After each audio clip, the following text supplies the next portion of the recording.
Well, with the law of attraction, for some of you, you've used it. For those of you who may not have used it yet, you've used it in ways, but maybe not in a positive way, at least not on purpose. And I'm going to explain to you how to use that as we go through the night.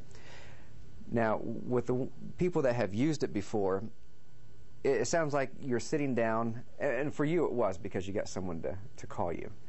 But for you, when it comes to business and you have customers coming in, if you sit in a room and you think about customers calling you, are you going to get any business?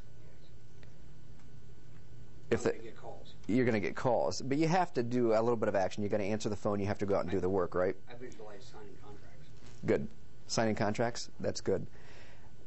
You got to couple the law of attraction with a little bit of action, because you can sit around and think about how rich you want to be or what kind of life you want as much as time that you have in the day, but if you don't take any action on that, it's not going to happen no matter how much you think about it. And you do. If you didn't answer the phone when people were calling, nothing would ever happen, right? Right. Okay.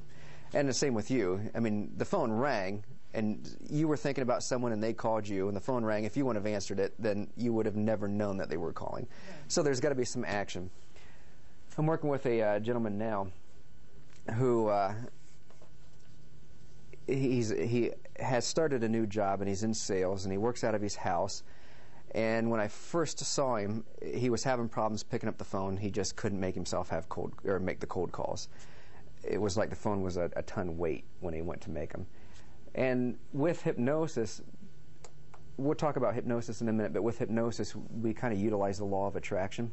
Not kind of, we actually use it a lot, the law of attraction, in order to get him to focus on making successful calls and getting appointments and making sales. Now, he can sit around and think about that and listen to the CDs that I gave him all that he wants, but if he doesn't pick up the phone for the first time, nothing is ever going to happen. So for you, it's a little bit different. People are calling you, but for him, he actually had to make the action to reach out and do what he said he wanted to do.